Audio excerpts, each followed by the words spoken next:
Tonight's story is a true one, a memory from our own world that has been buried under a mountain of secrets and lies for nearly a century.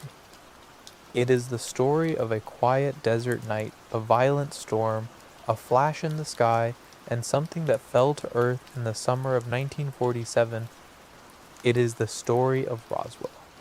But this is not the story you think you know. We will now peel back the layers of official ridicule and government denial to explore the strange and unsettling facts of what truly happened. A story far more mysterious than any of the public tales. Before we journey further, feel free to leave a comment with from what location you're watching this and what time it is there. Now, settle in, as our exploration truly begins. Our story does not start with a crash. It starts with the world as it was. The year is 1947. The world was holding its breath. The Great Terrible War had ended just 2 years prior, and a new, colder kind of conflict was just beginning. It was the dawn of the atomic age, the dawn of the Cold War, and the dawn of a new and profound anxiety. For the first time in our history, we had built the tools of our own total annihilation. And in that same moment, we began to look to the skies with a new sense of both hope and of deep primordial fear. In the summer of that year, something strange was happening in the skies over America. A great wave of flying saucer sightings was sweeping the nation. It had begun just a few weeks before our story. On June 24th, when a private pilot named Kenneth Arnold, flying over the Cascade Mountains in Washington state, witnessed 9 strange crescent-shaped objects, flying in a tight formation at a speed he calculated to be over 1,000 miles per hour, far faster than any known aircraft of the time. His story was picked up by the national news, and it opened the floodgates.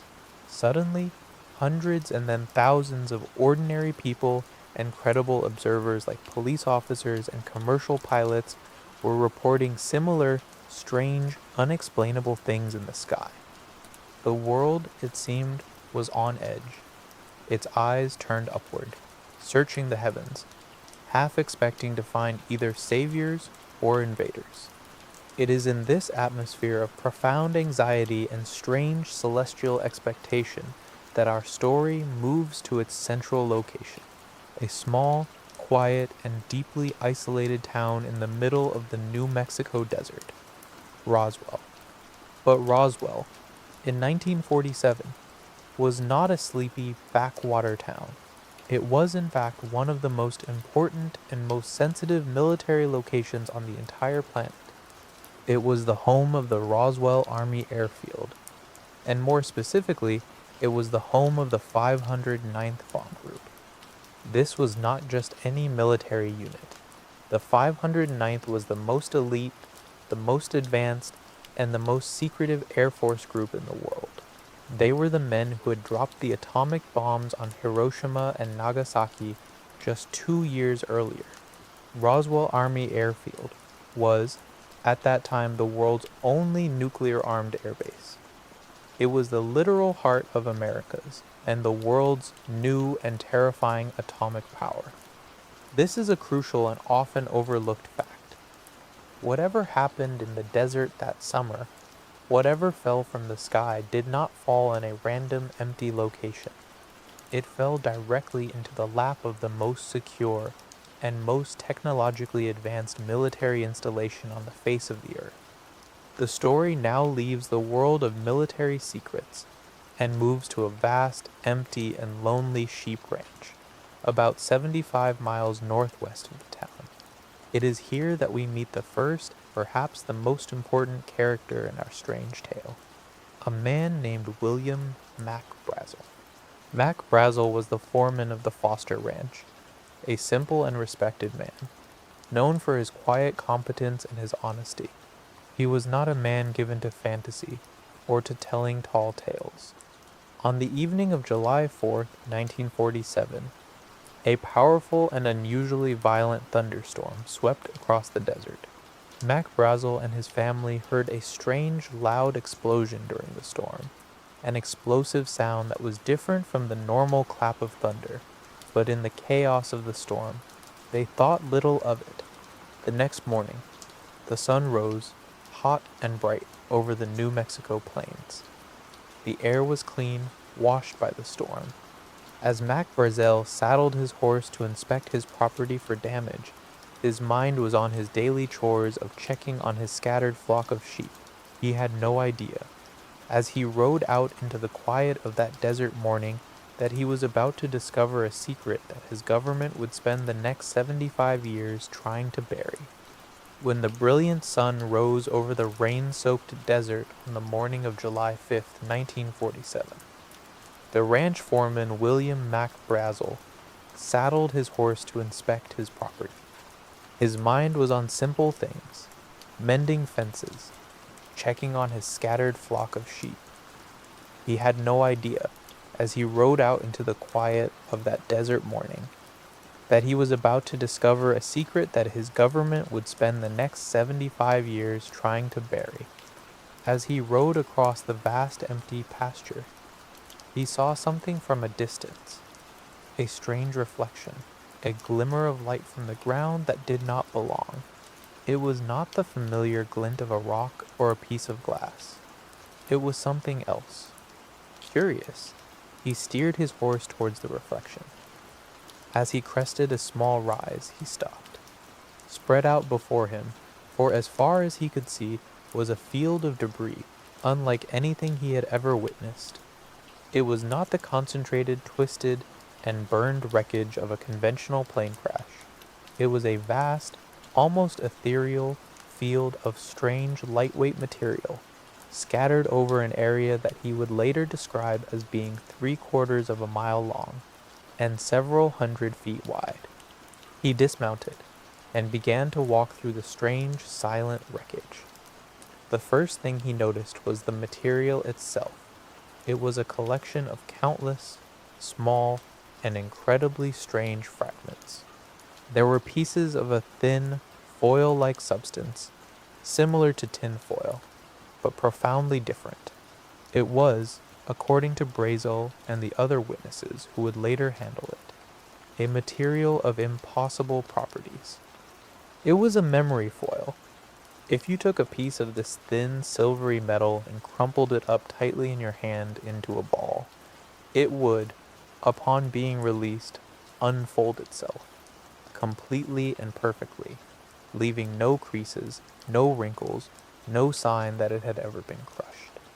Among this strange, self-repairing foil were small, structural beams. They were described as being as light as balsa wood, with an almost weightless quality. And yet, they were impossibly strong. Witnesses would later testify that they tried to bend them, to break them, and even to dent them with a 16-pound sledgehammer, and they could not leave a mark. On the inner surfaces of some of these I-beams, another, even stranger detail was found. A series of small, strange, indecipherable symbols. They were described by those who saw them as being pinkish or purplish in color, resembling a kind of futuristic hieroglyphics. They were not letters, they were not numbers, and they were not any kind of symbol that anyone had ever seen before. Scattered among the foil and the beams were other, equally strange materials. A dark black plastic-like substance that was also incredibly light, and which could not be burned or cut. There were also reports of fine, thread-like materials, almost like a kind of metallic silk, and other, small, unidentifiable fragments of a technology that was utterly alien to the world of 19. Mac Brazel, a simple and pragmatic man, was completely baffled. He gathered a box full of the strange material, and after a few days of showing it to his disbelieving neighbors, he decided that he had to report his discovery. He drove the 75 miles into the town of Roswell, and he walked into the office of the local sheriff, George Wilcox. Sheriff Wilcox, like everyone else who handled the material, was stunned. He could not identify it. he could not explain its strange, impossible properties. Realizing that this was something far beyond the capabilities of a small-town sheriff's office, he made a single fateful phone call. He called the Roswell Army Airfield. The base's intelligence officer, a decorated and highly respected major named Jesse Marcel, was dispatched to the sheriff's office to investigate. Marcel, a man who had seen the wreckage of countless aircraft during his time in the war, handled the strange, weightless, and indestructible material that Mac Brazel had brought from the desert. He too was immediately convinced that this was something extraordinary. This was, in his own words, not of this earth. Major Marcel, along with another officer, then accompanied Mac Brazel back out to the remote Foster Ranch. When they arrived, Marcel was stunned by the sheer, immense scale of the debris field. He would later describe it as covering an area so vast that it wouldn't fit in this building. He and his men spent the rest of the day gathering as much of the strange, unearthly wreckage as they could, loading it into their military vehicles.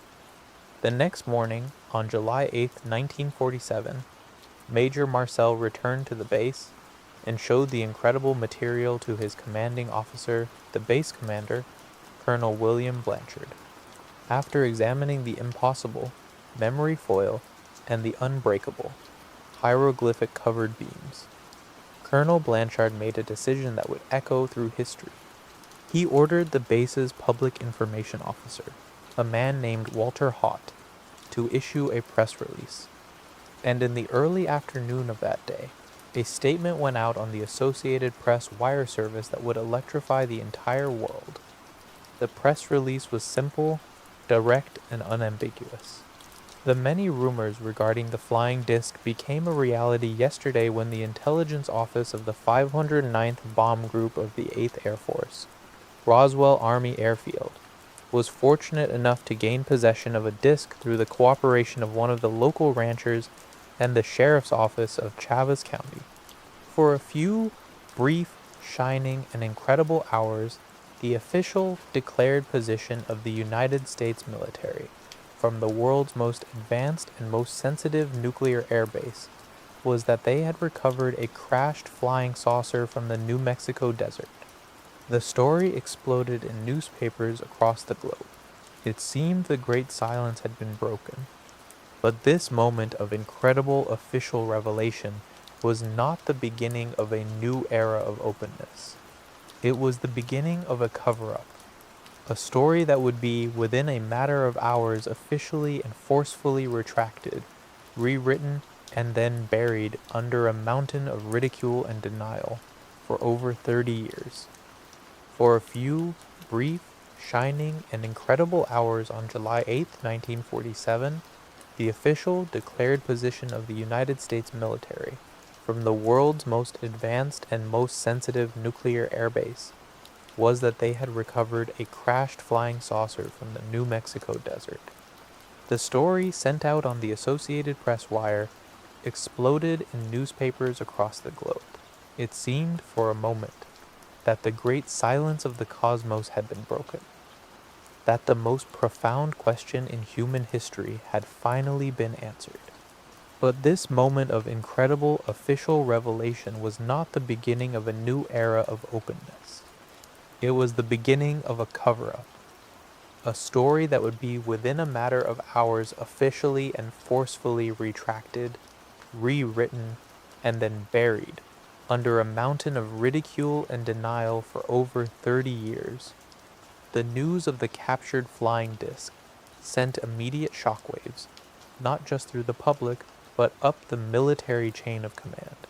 By the time the story hit the evening papers, the high command of the 8th Air Force at Fort Worth, Texas, had been alerted. The base commander at Roswell, Colonel Blanchard, was ordered to immediately cease all communication on the matter. General Roger Ramey, the head of the 8th Air Force, took personal control of the situation. The strange, unearthly debris that had been collected from the desert was to be immediately flown, under the highest security, from Roswell to his headquarters in Fort Worth. Major Jesse Marcel, the intelligence officer who had been the first military man on the scene, was ordered to personally accompany the wreckage on its flight. What happened next, in General Ramey's office in Fort Worth, would become the linchpin of the entire Roswell cover-up. Major Marcel arrived, carrying a box of the real anomalous debris he had collected from the ranch. But he was then taken into a separate room where General Ramey and his staff showed him a different set of wreckage, the tattered, flimsy remains of a common neoprene weather balloon with a foil-covered radar target. A press conference was hastily arranged, and Major Jesse Marcel, a decorated and respected intelligence officer, was ordered by his commanding general to kneel on the floor and pose for photographs, holding up the shredded pieces of the weather balloon, and to tell the assembled reporters that this was the material he had found. The story was a mistake, a joke. The intelligence officer of the world's only nuclear bomb group, the military's best and brightest, had apparently been unable to identify a simple weather balloon. The press was told to stand down. The story was over, but the story was just beginning. At the same time that Major Marcel was being forced to pose for his humiliating photo, a different and far more sinister operation was underway back in Roswell. What had happened to Mac Brazel, the simple rancher who had started it all? According to his family and his neighbors, Mac Brazel was taken into military custody. He was held incommunicado at the Roswell base for nearly a week. He was subjected to intense and repeated interrogation. He was then escorted by military officers to the offices of the Roswell Daily Record, the very same newspaper that had first broken the story, where he gave a new and completely different interview. Under the watchful eye of the military, a shaken and visibly frightened Mac Brazel recanted his entire original story. He said the material he had found was nothing special, just some tinfoil and rubber from a weather balloon. He expressed his deep regret for all the trouble he had caused. Those who knew him said that he was a changed and a deeply broken man. After his time in military custody, he would, for the rest of his life, refuse to ever speak about the strange debris he had found in the desert again. And what of the other witnesses? Major Jesse Marcel, after his forced participation in the cover-up, was sworn to absolute secrecy. For the rest of his long and distinguished military career, he remained silent. But decades later, after he had retired, and knowing he was near the end of his life, he would finally break that silence, telling his family, and then the world, that the weather balloon was a lie, that the material he had held in his hands was like nothing he had ever seen, and that he had been forced by his government to participate in a lie of historic proportions. In the years and decades that followed, hundreds of other military and civilian witnesses would slowly begin to come forward, all of them telling a similar story, the story of a massive and brutally efficient military cordon and cleanup operation. They described how hundreds of soldiers had descended upon the debris field, sealing it off from the public, and then sweeping across the desert pasture, on their hands and knees, picking up every last, tiny, glittering fragment of the strange wreckage. They were told, in no uncertain terms, that what they had seen, what they had touched, had never happened. They were sworn to absolute lifetime secrecy, under the threat of prison, or worse. But the story of the cover-up has another, even more shocking, and more deeply hidden layer. In the decades of research that followed, a new and consistent story began to emerge from the testimony of dozens of new first-hand witnesses. The story that there was not just one crash site, but two.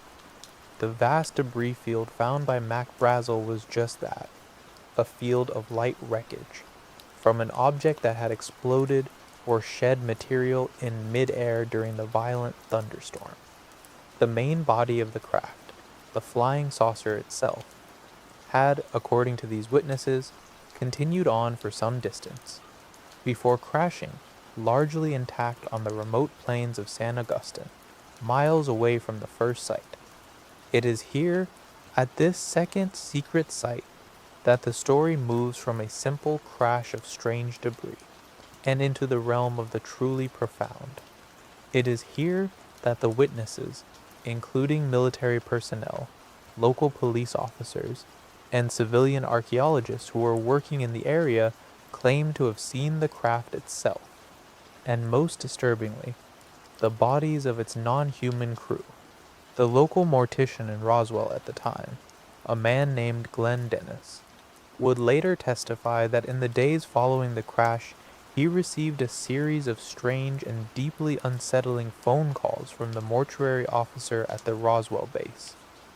He was asked repeatedly about the availability of small child-sized hermetically sealed caskets, and about the chemical procedures for preserving bodies that had been exposed to the elements for several days.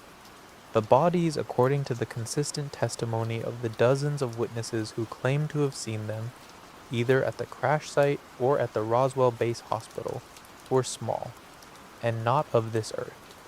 They were described as being child-sized, with thin, frail bodies, and large, bald heads. Their most prominent feature was their eyes, large, dark, almond-shaped, and deeply unsettling. According to these witnesses, the bodies and the wreckage of the main craft were quickly and secretly crated up at the Roswell base, and then flown under the highest possible security to a more secure location, the location that is mentioned again and again in the testimony, Wright-Patterson Air Force Base in Dayton, Ohio. The secret, it seemed, was safe. The greatest discovery in human history had been found, and then with breathtaking speed and brutal efficiency, it had been completely and totally buried. For 30 long years, the story of what really happened in the New Mexico desert in the summer of 1947 lay dormant, a sleeping giant in our collective memory, dismissed by the world as a local joke, the story of a mistaken weather balloon. It would take the patient and courageous work of a new generation of researchers and the final deathbed confessions of the original and now aging witnesses to finally reawaken that giant and to begin the long, slow, and deeply difficult process of uncovering the truth. The secret, it seemed, was safe. The greatest discovery in human history had been found, and then, with breathtaking speed and brutal efficiency, it had been completely and totally buried. For 30 long years, the story of what really happened in the New Mexico desert in the summer of 1947 lay dormant, a sleeping giant in our collective memory, dismissed by the world as a local joke, the quaint and silly story of a mistaken weather balloon.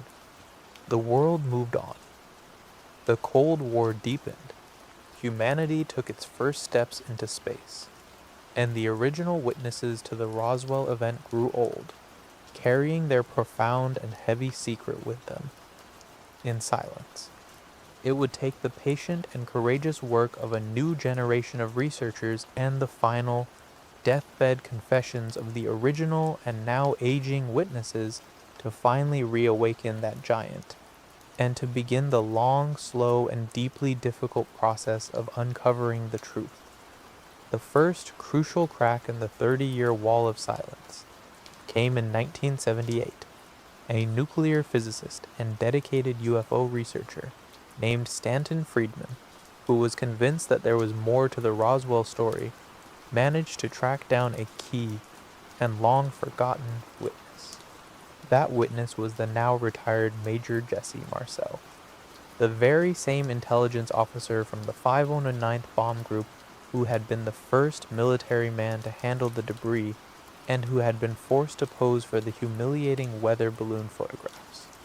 After 3 decades of enforced silence, and with his military career long behind him, Jesse Marcel finally decided to speak. In a series of recorded, on-the-record interviews, he told his story. He stated, with no ambiguity that the weather balloon story was a lie, a cover story that he had been ordered by a general to participate in. He described the real debris in incredible detail. The unbreakable balsa wood light beams, the strange purple, hieroglyphic-like symbols, and the impossible self-restoring memory foil. He said, with a quiet and firm conviction, that in his expert opinion the material he held in his hands that day was not of this earth. The testimony of Jesse Marcel was a bombshell. This was not a random civilian. This was a high-ranking, decorated intelligence officer from the world's most advanced military base, the first military man on the scene, breaking his 30-year silence to say that the official story was a lie. His courageous act opened the floodgates.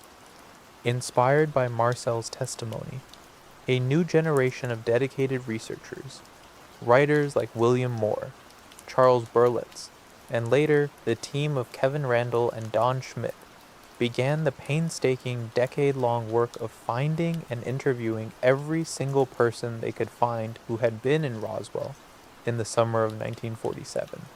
They discovered that Marcel was not alone.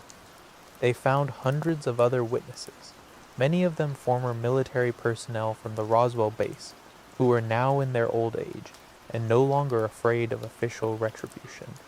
And one by one they all began to tell the same, consistent, and extraordinary story. They found the deputy sheriff who had seen the strange wreckage in the sheriff's office. They found the soldiers who had been part of the massive, secret cordon and cleanup operation at the debris field. They found the pilot of the B-29 that had secretly flown the wreckage from Roswell to Fort Worth, and then on to its final, secret destination. And they found the nurses and the administrative staff from the Roswell Base Hospital, who told strange and deeply unsettling stories of being called in to deal with a strange emergency, of seeing small non-human bodies, and of being told, under the threat of a court-martial, to forget everything they had seen. The most powerful and the most compelling of these new testimonies came in the form of deathbed confessions. Witnesses, now free from any fear of reprisal, who wanted to clear their conscience and to finally tell the world what they had seen before they died. The most important of these came from Walter Holt, the very same public information officer, who, under the orders of the base commander, had written and sent out the original world-changing RAF Captures Flying Saucer press release. On his deathbed in 2002, Walter Holt left a sealed, notarized affidavit with instructions that it was to be opened only after he was gone. In that affidavit, Hout confirms that the weather balloon story was a complete fabrication, a cover story invented at a high-level staff meeting. He confirms that he personally saw not just the debris, but the main body of the craft itself, which had been recovered from a second crash site. And he confirms that he saw the bodies. Small, non-human beings with large heads. This new and overwhelming wave of first-hand eyewitness testimony forced the United States Air Force in the 1990s to reopen the Roswell case and to issue a new official explanation. In 1994, they released a report, and in it they abandoned the old weather balloon story. The new official story was that the debris was, in fact, from a top-secret, high-altitude balloon array, a program called Project Mogul, which was designed to use sensitive microphones to listen for the sound waves of Soviet nuclear bomb tests. The strange foil-like materials they claimed were the radar reflectors for this secret spy project. But this new report failed to explain the hundreds of witness accounts of a second crash site, of an intact craft, and of the recovery of non-human bodies. And so in 1997, the Air Force released a second, and even stranger, official report. This report, entitled The Roswell Report Case Closed, attempted to explain the stories of the alien bodies, The new official explanation was that the witnesses were not lying, but that they were confusing their memories of the 1947 event with later and completely unrelated memories of seeing anthropomorphic crash test dummies being dropped from high-altitude balloons in a series of experiments that took place in the mid-1950s, almost a decade later. The reawakening of the Roswell story, driven by the testimony of hundreds of first-hand and often military witnesses, has transformed a forgotten local incident into the single greatest and most compelling UFO case in history. It has also created a profound and deeply unsettling contradiction.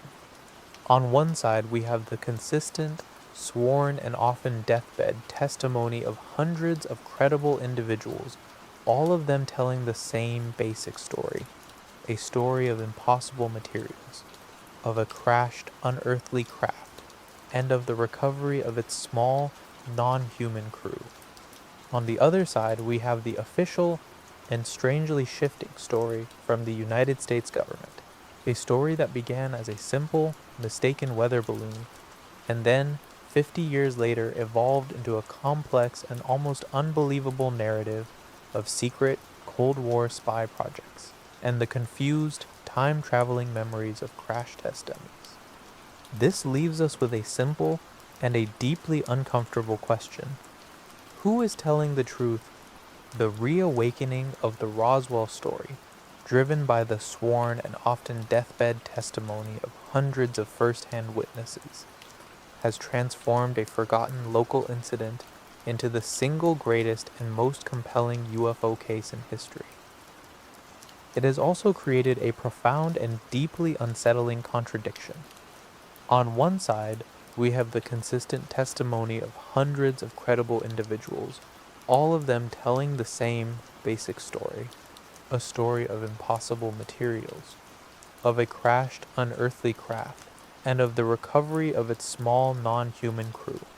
On the other side, we have the official and strangely shifting story from the United States government, a story that began as a simple weather balloon and then evolved into a complex narrative of secret spy projects and confused memories of crash test dummies. This leaves us with a simple and a deeply uncomfortable question. Who is telling the truth? To find an answer, we must now deconstruct the official explanations and weigh them against the testimony of the people who were there. The first and most famous, official story was that the debris was a simple weather balloon. This explanation, on its face, seems almost unbelievable. We are asked to believe that the highly trained, combat-experienced intelligence officer of the 509th Bomb Group, the most elite and technologically advanced military unit in the world, was unable to identify the common and familiar materials of a weather balloon. We are asked to believe that the discovery of a simple weather balloon would warrant a massive military cordon and cleanup operation, the silencing of civilian witnesses, and a national press release that was then immediately and forcefully retracted by a high-ranking general. The official response seems profoundly disproportionate to the alleged cause. Decades later, in the 1990s, in response to the new wave of witness testimony, the United States Air Force abandoned the simple weather balloon story. The new official explanation was that the debris was from a top-secret, high-altitude balloon array, a program called Project Mogul, which was designed to use sensitive microphones to listen for the sound waves of Soviet nuclear bomb tests. This new story was more plausible. It explained why the project was secret, and why the materials with their strange foils and tapes might have seemed unusual to an untrained eye. But this explanation has profound flaws of its own. Personnel who actually worked on Project Mogul have since come forward and have described its materials in detail. They were by all accounts flimsy and unremarkable. They do not match the incredible, impossible properties of the unbreakable beams and the self-restoring memory foil. described in such detail by the first-hand witnesses, like Major Jesse Marcel. And most importantly, the Project Mogul explanation completely fails to account for the hundreds of witness accounts of a second crash site, of a largely intact craft, and of the recovery of the non-human bodies. To address this, the Air Force released a second and even stranger official report in 1997. This report, entitled the Roswell Report Case Closed, attempted to explain away the deeply consistent and persistent stories of the alien bodies. The new official explanation was that the witnesses were not lying, but that they were confusing their memories. They were, the report claimed, misremembering the events of 1947, and were instead unconsciously merging them with later, and completely unrelated, memories of seeing anthropomorphic crash test dummies being dropped from high-altitude balloons in a series of Air Force experiments that took place in the mid-1950s, almost a decade later. This theory, of a kind of mass collective, time-traveling false memory, has been seen by many researchers as the most unbelievable part of the entire official narrative. It seems to deeply insult the intelligence and the integrity of the dozens of military and civilian witnesses who have consistently, and often at great personal cost, told their stories. When we place the two narratives side by side, a clear and deeply troubling picture begins to emerge. On one side, we have the testimony of hundreds of witnesses, a story that, while extraordinary, has remained remarkably consistent in its core details for over 75 years. On the other side, we have the official government explanation, a story that has changed and has been officially retracted and rewritten multiple times over the decades. The very existence of these shifting and often deeply contradictory official stories is, to many researchers, the most powerful evidence of all that there is something real and something profound being hidden. If we are to assume for a moment that the witnesses are telling the truth, then we must ask the next logical question: why? Why would the government go to such extraordinary lengths to cover up the discovery? The answer is likely found in the historical context of the time. The year was 1947. The Cold War was just beginning. The discovery of a crashed extraterrestrial spacecraft, one that demonstrated a technology of almost unimaginable and godlike power, would have been the single most important event in human history. The nation that possessed the secret of this technology would have an absolute and perhaps an insurmountable military and technological advantage over every other nation on Earth. The secrecy surrounding the reverse engineering of this technology would have been without question the highest and most important national security priority in the history of the world. The story of Roswell, therefore, does not end in the New Mexico desert in the summer of 1947. In many ways, that is where it truly begins.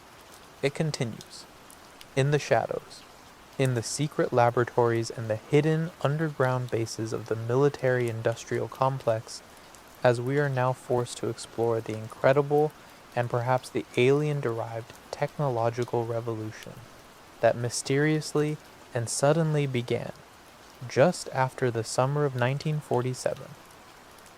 When we place the two competing narratives of the Roswell incident side by side, a clear and deeply troubling picture begins to emerge. On one side, we have the sworn and often deathbed testimony of hundreds of credible, first-hand witnesses. A story that, while extraordinary, has remained remarkably consistent in its core details for over 75 years.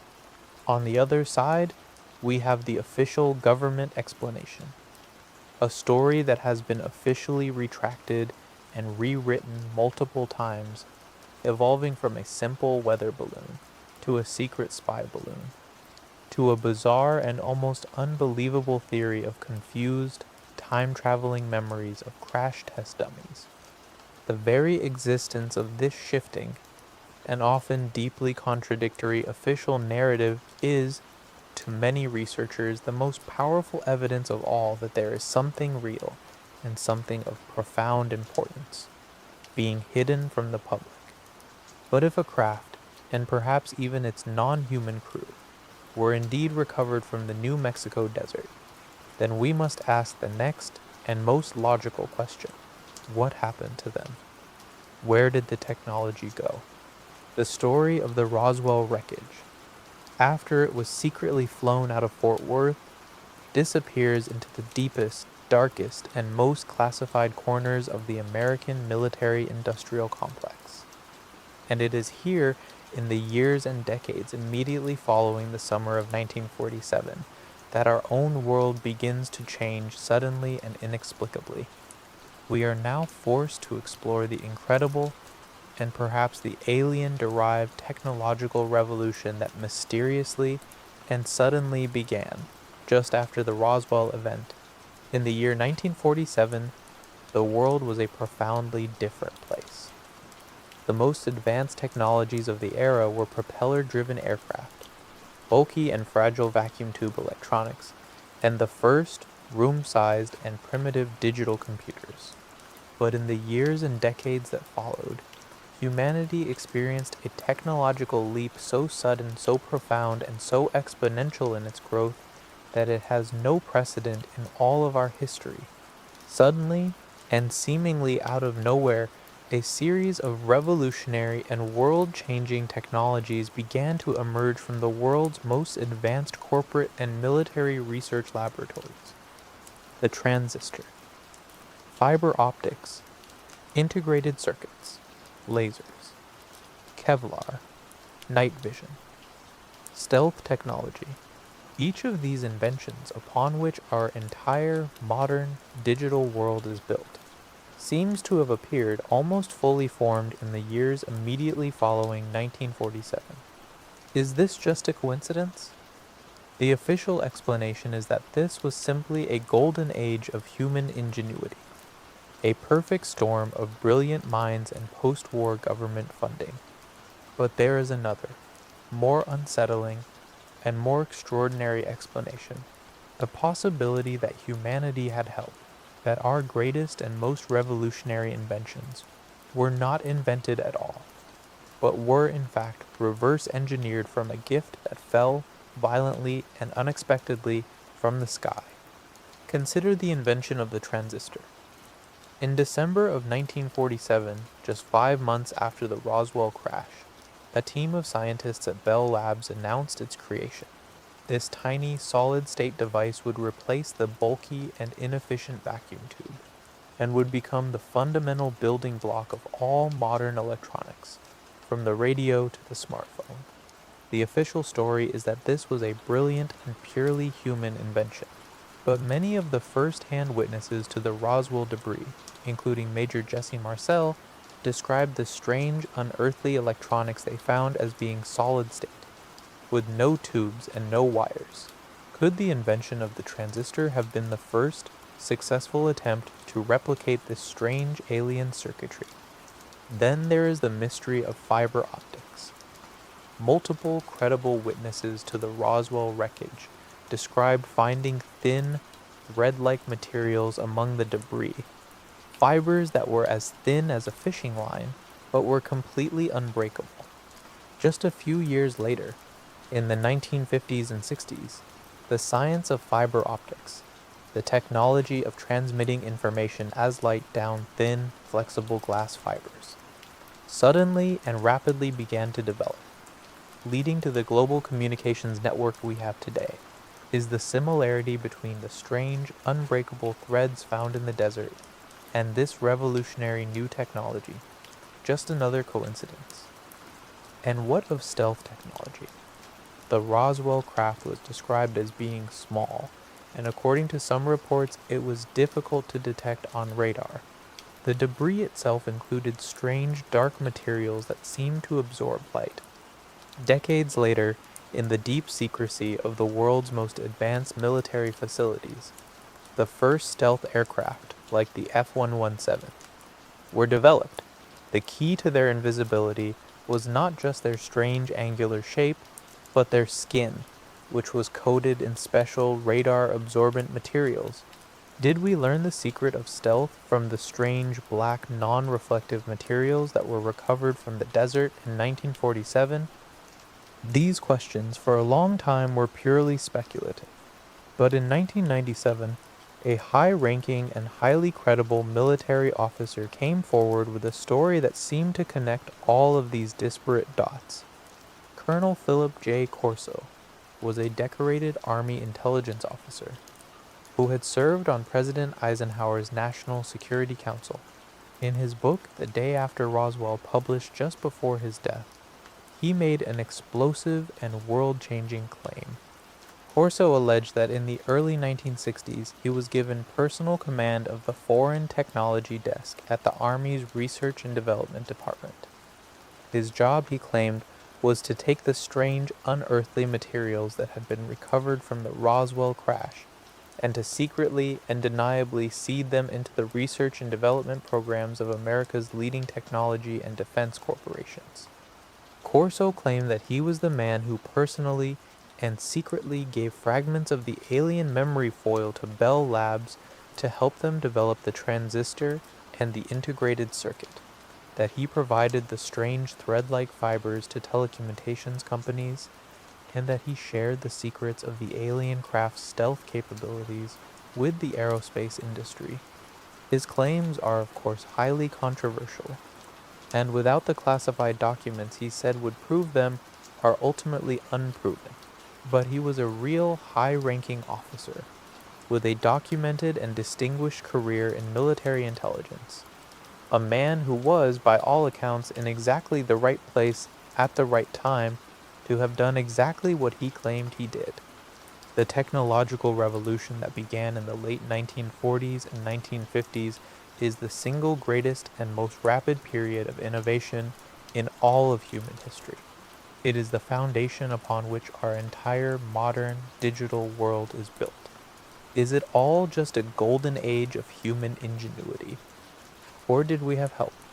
The story of the Roswell wreckage, after it was secretly flown out of Fort Worth, disappears into the deepest, darkest, and most secret corners of the American military-industrial complex.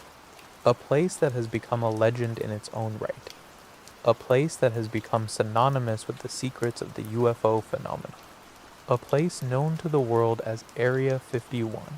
The technological revolution that began in the late 1940s and 1950s is the single greatest and most rapid period of innovation in all of human history.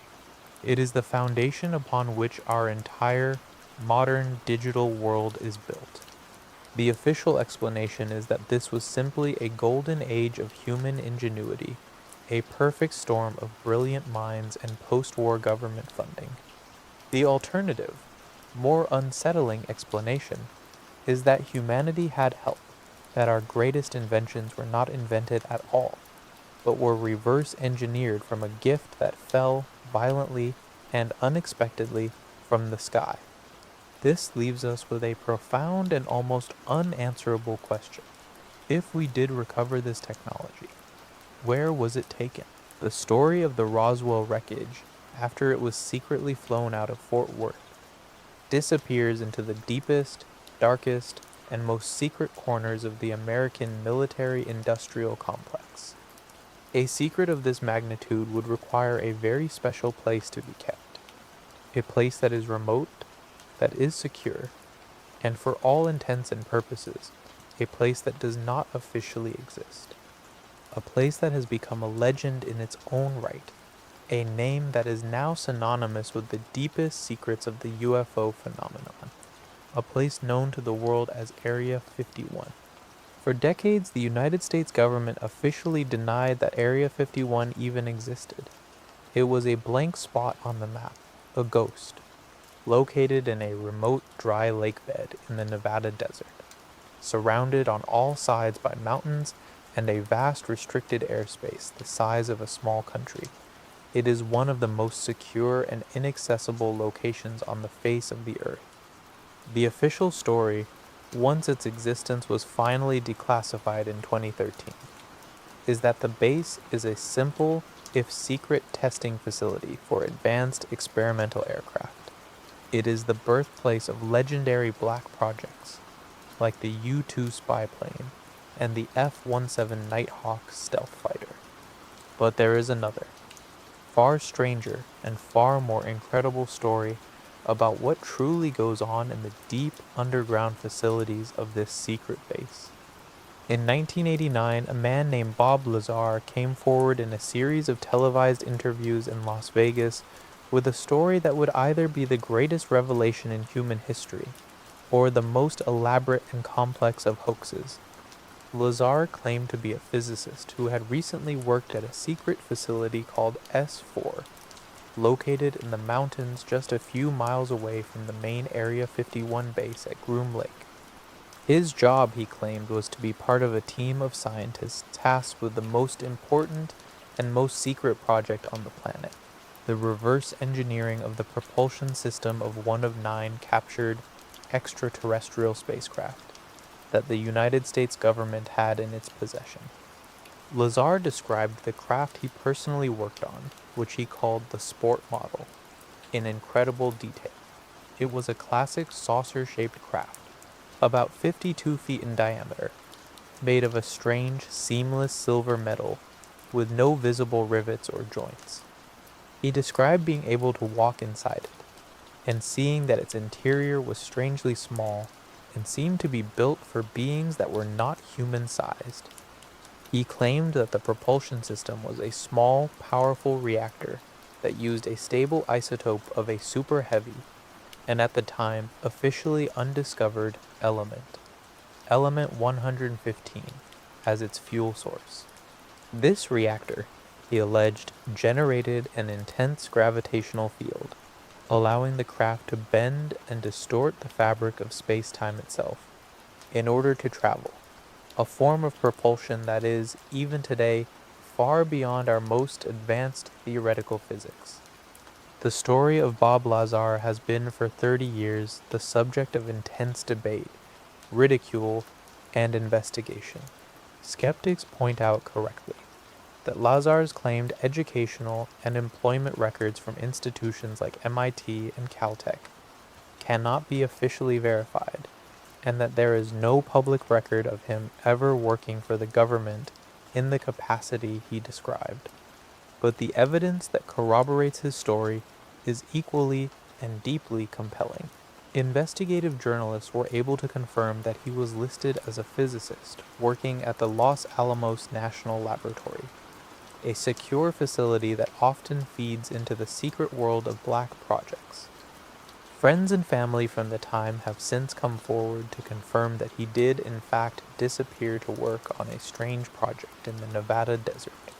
And most compellingly of all, the United States government has to this day refused to officially confirm or deny his employment, and many of his personal and professional records appear to have been retroactively classified or simply erased.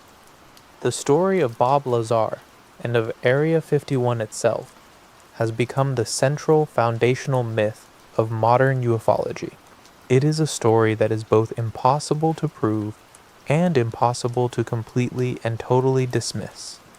It provides a tantalizing, if unverified, answer to the great and lingering question of where the Roswell wreckage and its profound technological secrets might have gone. But it also creates a new and even more profound mystery. If we, as a species, have been in possession of this incredible, world-changing, and perhaps even free energy technology for over 75 years, why is it still a secret? What is the ultimate purpose of this decades-long and incredibly complex cover-up? And what does it tell us about the true nature of the relationship between our own governments and the silent, mysterious visitors who may have fallen so long ago from the sky?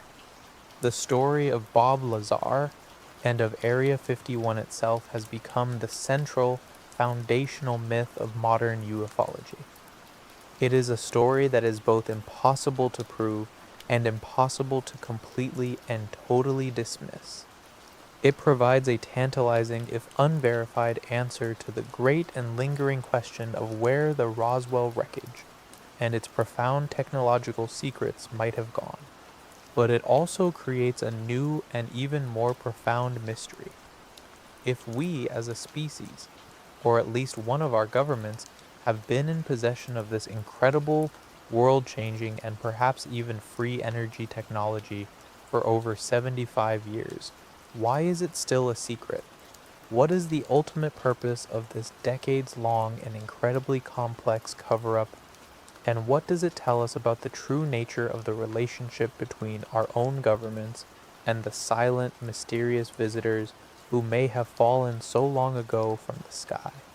To understand the logic of the secrecy, we must return to the world of 1947. It was a world on a knife's edge, a world that had just emerged from one global conflict and was immediately plunging into another, colder one. The discovery of a crashed extraterrestrial spacecraft would not have been, in that moment, a joyful scientific revelation. It would have been the single greatest and most important military and national security event in human history. The nation that could successfully control and, more importantly, reverse engineer this technology would have an absolute, total, and insurmountable advantage over every other nation on Earth. The secrecy would have been paramount, not just to hide the truth from the public, but to hide it from the Soviet Union and from every other potential adversary. The Roswell cover-up was not just about hiding a strange truth. It was the beginning of the ultimate arms race. This initial, Cold War-era secrecy likely evolved into something more permanent and more profound, a policy that has been passed down from one secret keeper to the next, through the decades. This is the idea of a shadow government, or a breakaway civilization, a small, deeply embedded, and completely autonomous group operating within the military and intelligence communities, but outside the bounds of normal democratic oversight, whose sole purpose is to manage this incredible secret. But the reasons for the continued secrecy may go far beyond simple military advantage. We must consider the potential for catastrophic social and economic collapse. Imagine what would happen to our world if the technology described by Bob Lazar, a small, powerful reactor that provides limitless, clean energy, was suddenly released to the public. It would be, without exaggeration, the end of the world as we know it. The entire multi-trillion-dollar global economy, which is based at its very foundation on the production, sale, and control of scarce and polluting energy sources like oil, gas, and coal, would be rendered completely obsolete overnight. The result would be a global economic collapse so profound, so total, that it would make every other market crash in our history look like a minor correction. It would topple governments, destroy the world's most powerful industries, and lead to a period of global chaos and conflict that could be more destructive than any war. The secret keepers may have concluded, long ago, that humanity is simply not ready for such a revelation. The secrecy, in this view, is a strange and deeply undemocratic form of protection, a decision made by a powerful and unelected few to prevent a global upheaval that they believe we would not survive. And then there is the deepest and most personal reason for the cover-up, the prevention of a global, psychological, and spiritual crisis. This is a concept known as ontological shock, the deep and profound trauma that is experienced when one's most fundamental understanding of reality is suddenly and irrevocably shattered. The confirmation of an alien presence, especially one that may have had a hand in our own creation or evolution, would be the greatest ontological shock in human history. It would shatter the foundations of every major religion on Earth. Are our gods just a faded memory of these ancient visitors? It would upend our entire philosophical understanding of ourselves. Are we truly the masters of our own destiny? It is entirely plausible that the government, after the initial discovery, consulted with the world's leading sociologists, psychologists, and historians, and concluded that humanity was simply not psychologically mature enough to handle the truth. The cover-up in this view is a deeply paternalistic act. It is a decision to protect us from a truth that, in their judgment, would break our collective minds. But there is one final and far more sinister possibility that we must consider. What if the secrecy is not our choice at all? What if it is a condition that has been imposed upon us by the visitors themselves? This is the speculative and deeply controversial idea of a secret treaty or agreement, made in the years following the Roswell incident between a small element of the United States government and the alien presence itself. The alleged terms of this treaty are the stuff of nightmares. The government agrees to keep their existence a complete and total secret from the public, and to help them deny and ridicule any evidence that might emerge. In exchange, the aliens provide a slow and carefully controlled trickle of advanced technology, the very technology that has fueled our modern digital revolution. And in the darkest version of this theory, the aliens are given permission to continue their own clandestine activities on our planet, free from public or governmental interference.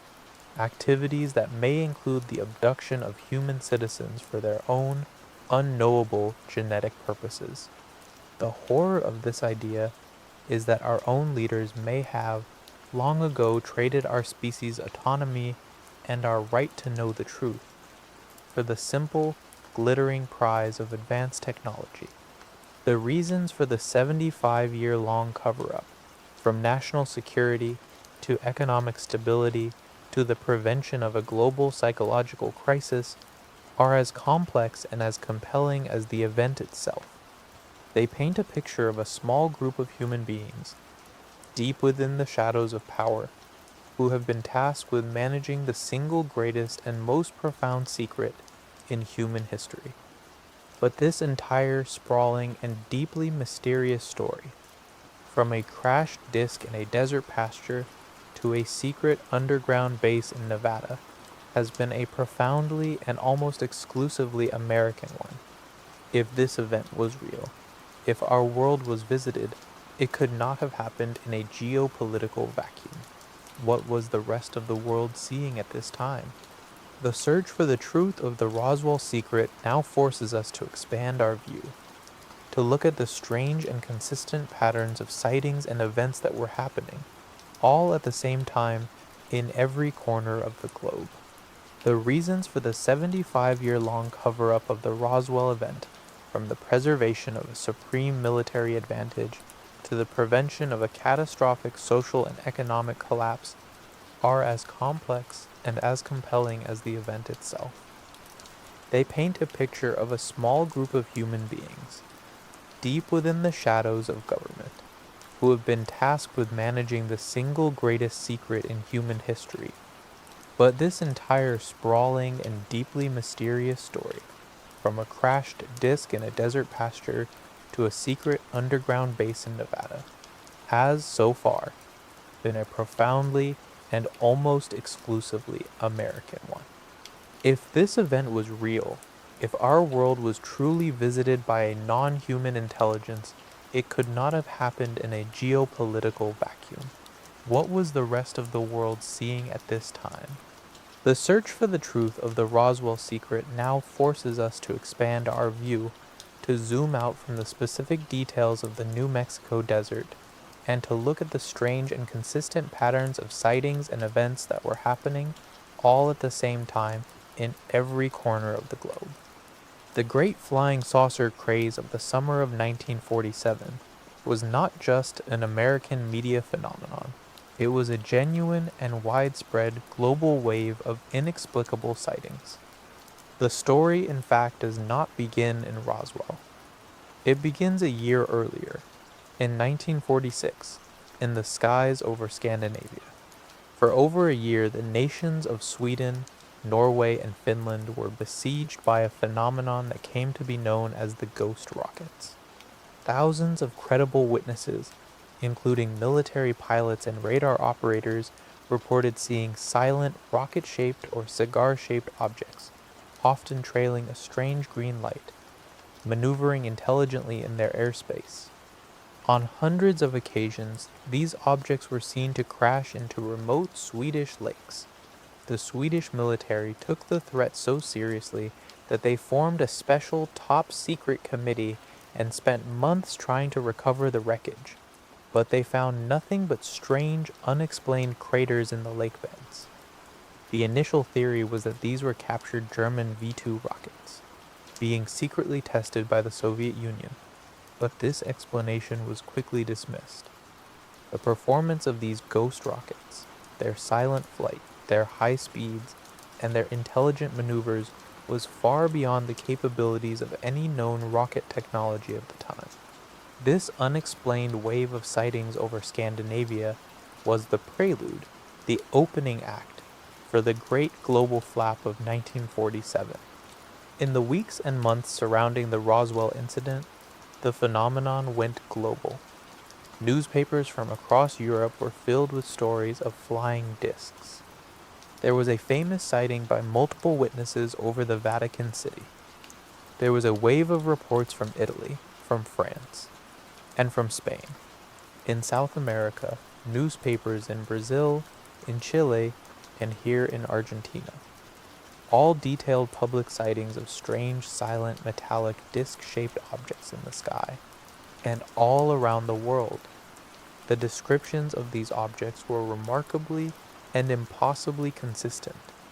They were almost always described as being silent, as being metallic, and as being capable of incredible and non-ballistic accelerations. This profound and well-documented global wave of sightings provides a crucial and often overlooked context for the Roswell crash. The fact that these objects were being seen all over the world by thousands of credible witnesses makes the official and later revised Project Mogul explanation for Roswell seem even more implausible. Was this top-secret American spy balloon project somehow, and for some reason, flying all over the world at the same time? The global wave of 1947 suggests that the Roswell crash was not a single, isolated, and random event. It was the climax. It was the moment that one of the hundreds, or perhaps thousands, of these strange, unearthly objects that were being seen all over the world, finally and catastrophically, failed.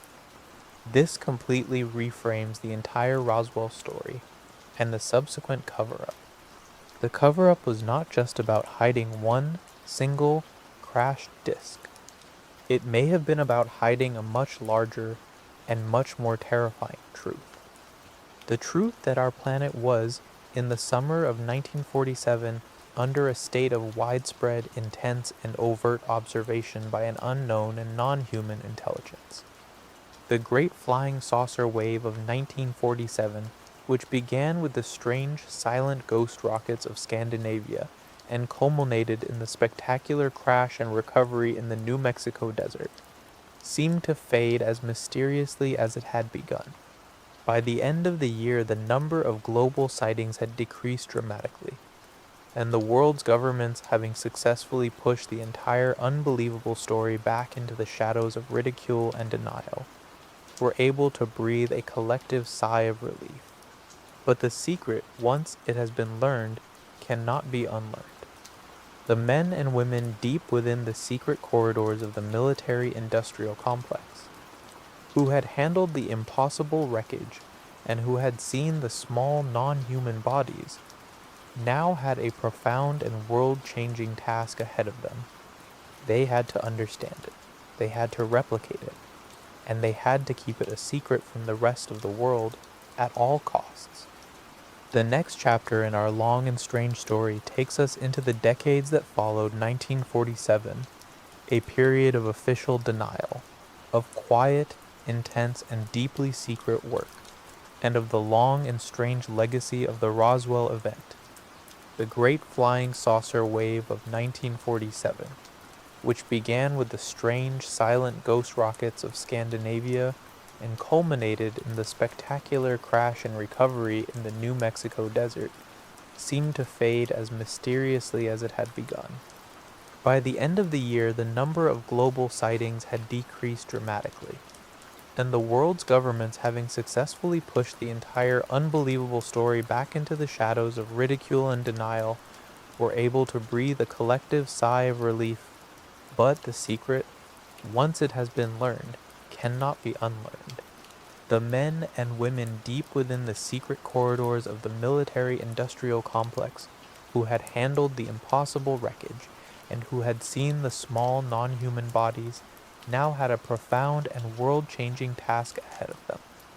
They had to understand it, they had to replicate it, and they had to keep it a secret from the rest of the world, at all costs. The next chapter in our long and strange story takes us into the decades that followed 1947, a period of official denial, of quiet, intense, and deeply secret work, and of the long and strange legacy of the Roswell event.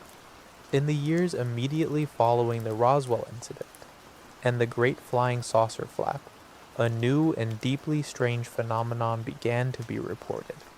Witnesses to significant UFO events would often receive a visit, a few days later, from a pair of strange, menacing, and official-looking men.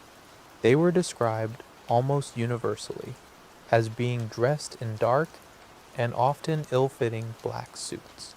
They drove large, old-fashioned black cars, and they spoke in a strange, robotic, and monotone voice. These were the men in black. Their message was always the same. They would intimidate the witnesses, often revealing an impossible and unnerving amount of knowledge about their personal lives, and they would strongly encourage them to forget what they had seen and to never speak of it again. The common assumption is that these were government agents, the enforcers of the great cover-up, but their strange non-human-like behavior and their almost supernatural ability to appear and disappear has led some to a more disturbing conclusion, that the men in black were not our own government's agents, that they were the visitors themselves, doing their own efficient and terrifying cleanup work to ensure that their secrecy and their quarantine of our world remained intact. While this campaign of quiet intimidation was beginning on the ground, the United States Air Force was publicly launching its own official investigations into the flying saucer phenomenon. The first of these, in 1947, was the highly secret Project Sign. This was a genuine and open-minded attempt by the military to understand what was happening in their skies. After a year of investigation, the scientists and the military officers of Project Sign came to a stunning, and at the time, a world-changing conclusion. They wrote a top-secret report, the Estimate of the Situation, which they sent to the highest levels of the Pentagon. Their conclusion was that the flying saucers were real, that they were not a secret Soviet weapon, and that they were, in all probability, extraterrestrial in origin. The response from the Air Force High Command was swift and absolute. The estimate of the situation was rejected, and every single copy of the report was ordered to be burned. Project Sign was immediately disbanded.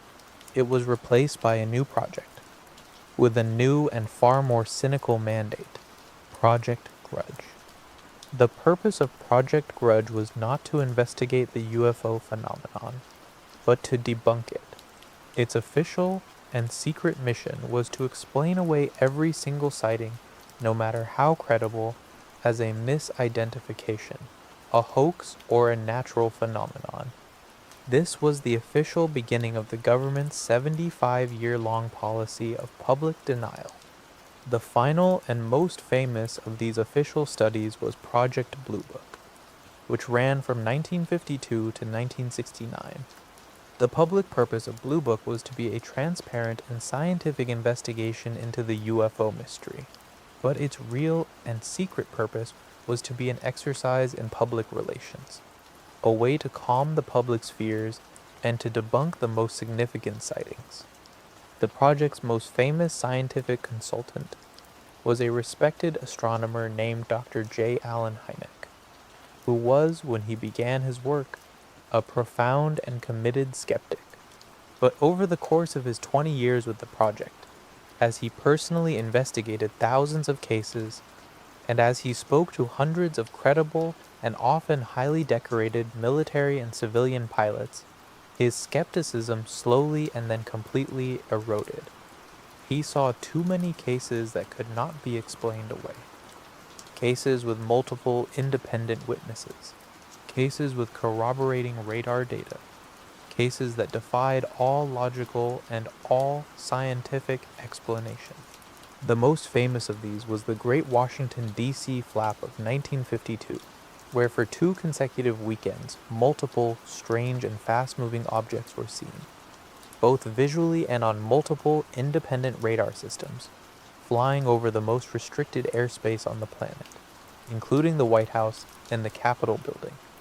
The events caused a national panic, and the Air Force was forced to hold the largest public press conference since the Second World War in order to reassure the public that it was all just a simple weather anomaly.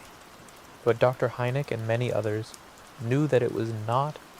The official closure of Project Blue Book in 1969 was the final, and for a long time the triumphant act of the great post-Roswell cover-up. The government, based on the findings of a commission study known as the Condon Committee, officially concluded that UFOs were of no scientific interest and posed no threat to national security. Dr. Hynek would later call the Condon Report a whitewash, a deeply unscientific and prejudged document that was designed to give the Air Force the excuse it needed to get out of the UFO business for good. The witnesses to the great mystery had been silenced. The physical evidence had been buried, and the official scientific and media institutions of the world had been told, in no uncertain terms, that this was not a subject for serious inquiry. But the truth, like a river, cannot be dammed forever. It can only be diverted. The mystery did not die. It simply went underground. The next chapter in our long and strange story takes us into the modern era, to the rise of a new generation of courageous and persistent civilian researchers, and to the slow, patient, and deeply difficult process of rediscovering the secrets that had been so carefully and for so long so successfully buried. The official closure of Project Blue Book in 1969 was the final triumphant act of the great post-Roswell cover-up.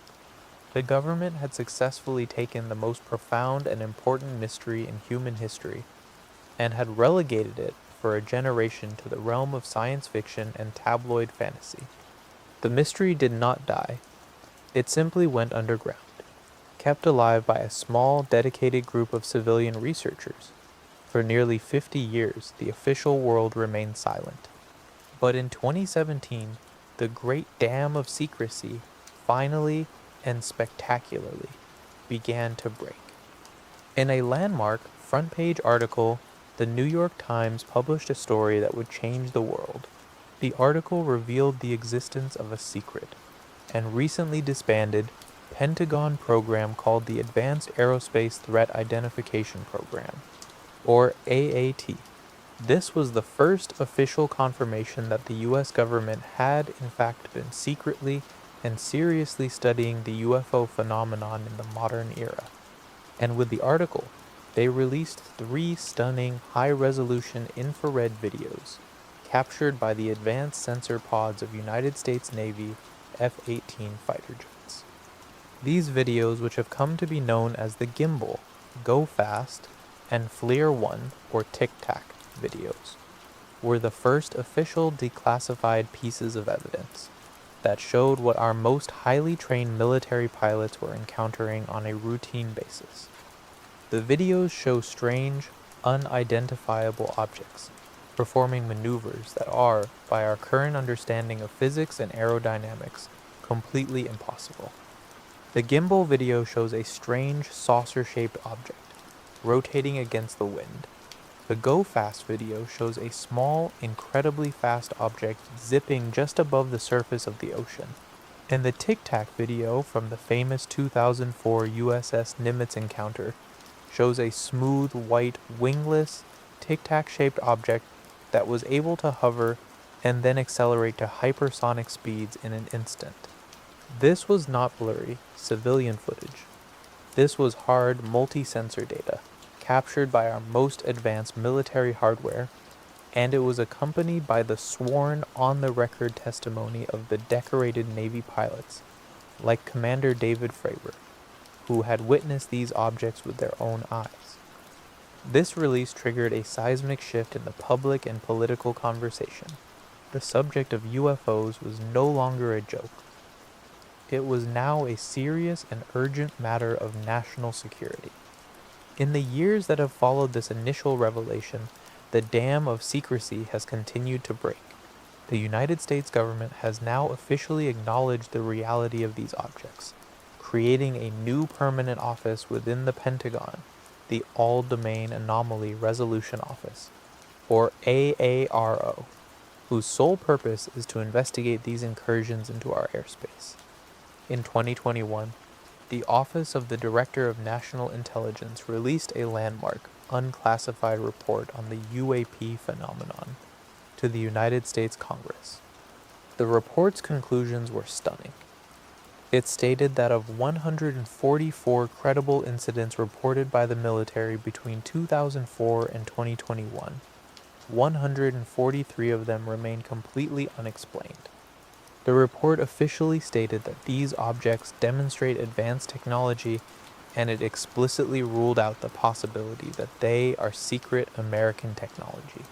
It concluded that the phenomenon is real and that it poses a potential threat to flight safety and national security. Most recently, the conversation has been driven by the explosive and high-profile testimony of a series of credible, high-level whistleblowers from within the intelligence community itself.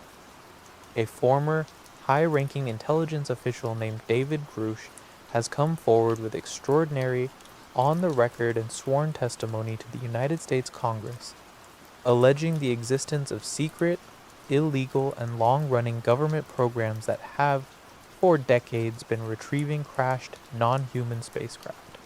Grush claims, under oath, that these programs have recovered not just the wreckage of these craft, but in some cases the non-human biologics, the bodies of their pilots, and that this information has been illegally withheld from the American public and from congressional oversight. These are, for now, unproven allegations, but they are allegations being made by a credible individual with a distinguished career in the intelligence community, and they represent a seismic and almost unbelievable shift in this long and strange story. The most extreme and sensational claims of the Roswell incident are now being repeated under oath in the halls of the United States Congress. This new era of official disclosure forces us to look back at the Roswell event not as a forgotten piece of folklore, but as the potential Genesis event.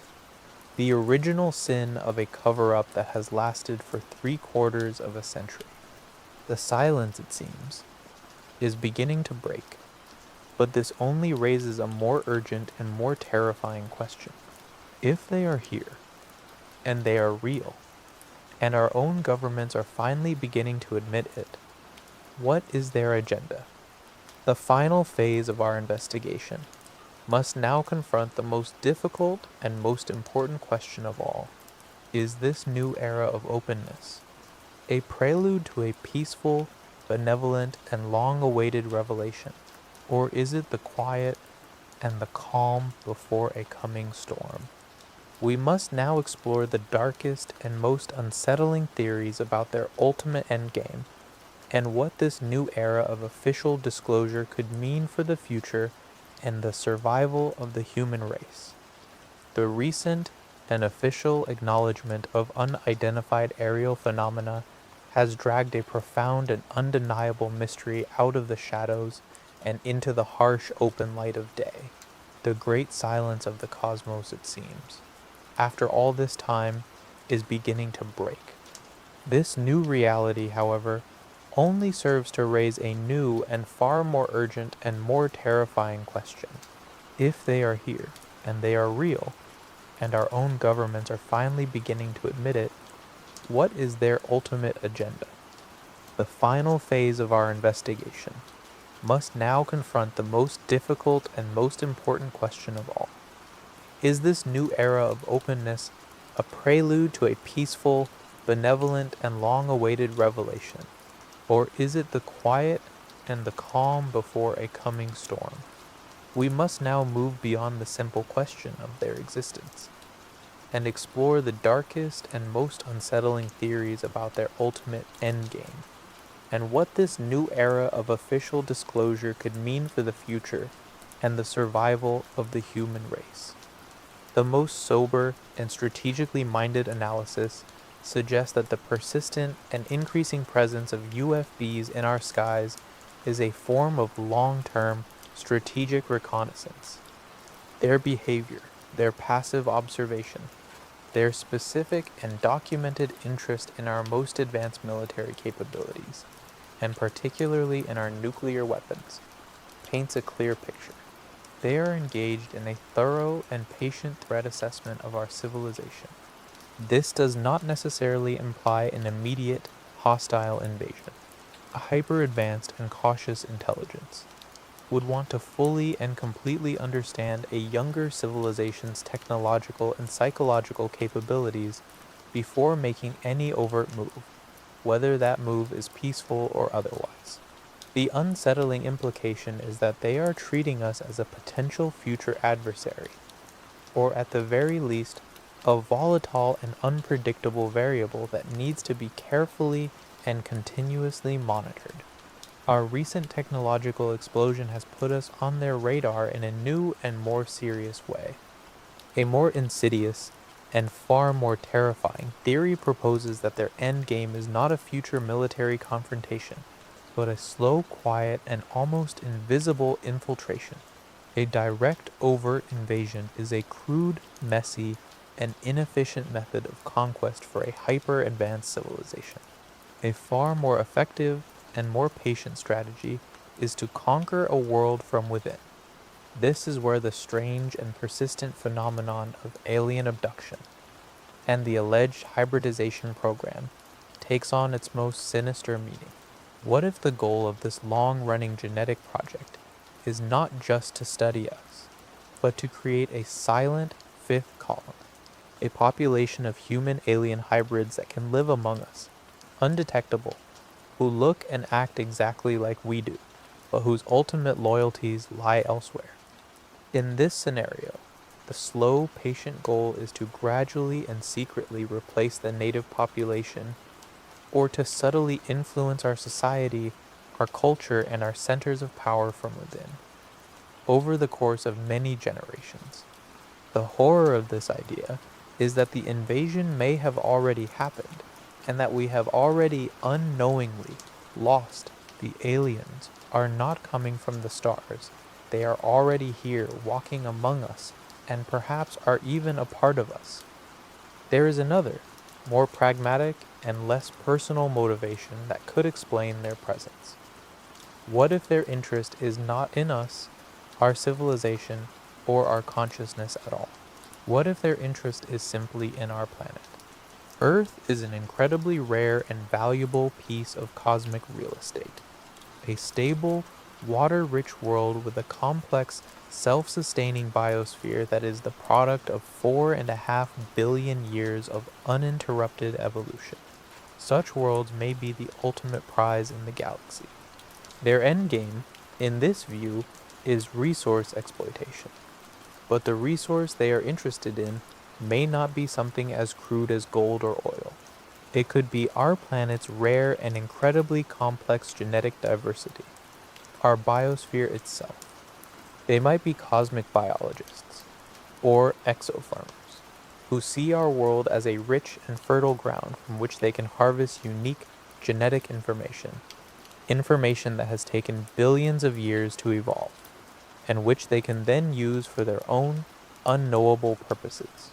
The increasing number of sightings could be a sign that this harvest is beginning, or, even more chillingly, that they are preparing the environment for their own use. A form of clandestine, slow-motion terraforming that we are only now beginning to notice. Finally, we are left with the most bizarre and most humbling possibility of all. What if we are not subjects of study, or a threat to be managed, or a resource to be exploited? What if we are simply and utterly irrelevant? We must consider the possibility that we are trying to apply our own limited human logic of war, of resources, of science, to a non-human intelligence that may be billions of years older than we are. What if their true motive is something we cannot even comprehend? We are like ants on a sidewalk, trying to understand the purpose of the strange giant beings who walk past us. We assume their actions are related to us, but they might be engaged in a reality so far beyond our own that we are completely incidental to their true purpose. The UFDs in our sky could be the equivalent of ripples in the water, the incidental byproduct of them moving through a higher dimension or performing some action that has nothing to do with us. Their presence here might not even be intentional. This is the horror of pure cosmic indifference, the potential endgames of our silent observers. From strategic assessment to slow invasion, from resource harvesting to a game of gods, paint a deeply paranoid and unsettling picture of our present moment. The end of the Great Silence may not be a moment of joyful contact, but the beginning of a final and perhaps unwinnable conflict or revelation. But all of these theories, from the most terrifying to the most bizarre, are an attempt to understand the other. They are an attempt to guess at the motives of an intelligence that we do not, and perhaps cannot, know. For the final phase of our long investigation, we must turn the lens one last time away from the aliens and back upon ourselves. What if the greatest revelation of this new era of disclosure is not what it tells us about them, but what it reveals about our own human potential, our own place in the cosmos? And the future we must now, in the face of this profound and now undeniable mystery, choose to build. For the penultimate phase of our long and strange investigation, we must now turn the lens one last time, away from the aliens and back upon ourselves. What if the greatest revelation of this new era of disclosure is not what it tells us about them, but what it reveals about our own human potential, our own place in the cosmos, and the future we must now, in the face of this profound and now undeniable mystery, choose to build? For the entirety of our species' history, we have operated under a single, foundational, and unspoken assumption, that we are alone and that we are the sole masters of our own destiny. This belief in our own sovereignty is the bedrock of our civilizations. The sudden, unambiguous, and world-shattering revelation that we are not alone and that we are not the most advanced intelligence in our own neighborhood would not just be another scientific discovery. It would be the end of our species' long and perhaps arrogant childhood. It would be a planetary-scale psychological event, a forced coming of age, an irreversible shattering of our most fundamental assumption about ourselves. The world before that moment and the world after would be two completely different and unrecognizable places. The existence of a profound and ancient other would, for the first time in our history, provide us with a mirror. For millennia, we have defined what it means to be human only in opposition to the other animals of our own planet. But to be confronted with a true, non-human intelligence would be to see ourselves in a cosmic context for the first time. We would be forced to ask the most fundamental questions. What are the unique and defining qualities of our own species? Is it our capacity for love and empathy? Is it our creativity and our art? Is it our relentless ambition and our capacity for violence? By seeing what they are, we would, for the very first time, be able to truly and clearly see what we are. The alien, in this sense, becomes the ultimate and most powerful tool for human self-discovery. This revelation would present our fractured and divided global civilization with a stark and immediate choice, a choice between unity or an even deeper and more dangerous division. The sudden knowledge that we are not alone and that we are all equally human in the face of a true non-human intelligence could be the one single event powerful enough to erase our petty, nationalistic, and tribal conflicts. It could be the great catalyst that finally forces us to see ourselves as a single planetary species, the crew of a small, fragile vessel in a vast and now crowded cosmic ocean. It could be the beginning of a true unified global civilization. But there is another, and perhaps more likely, darker possibility. The new and almost certainly revolutionary technology and knowledge that their presence implies would instantly become the ultimate prize. Our nations might not unite. They might instead enter a new and far more dangerous global Cold War, a desperate and paranoid race to make their own separate contact, to form their own secret alliance, and to gain a decisive technological advantage over their human rivals. The greatest revelation in human history could push us closer to our own great filter, instead of helping us to pass it. Our science, our philosophy, and our religions would be turned completely upside down. The discovery of a new, and perhaps even a guiding intelligence would open up fields of inquiry that we cannot, at this moment, even begin to dream of. Our entire understanding of our origin, our purpose, and our place in the cosmos would need to be rewritten from the ground up. The most ancient and most profound questions of our existence would no longer be a matter of faith, but of potential empirical fact. And what of our future? If they are here, if they have been watching us, it means one simple and overwhelmingly hopeful thing. It means they have survived their own technological adolescence. They have passed their own great filter. They are a living, breathing, and tangible testament to the fact that long-term survival for a technological species is possible. The silence of the universe may not be the silence of a graveyard after all.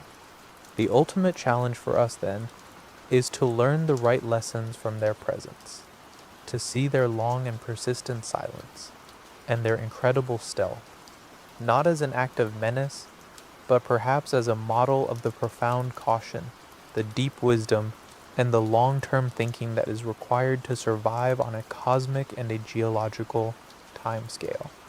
The undeniable presence of a silent, non-human intelligence in our world has forced our civilization to a great and historic crossroads.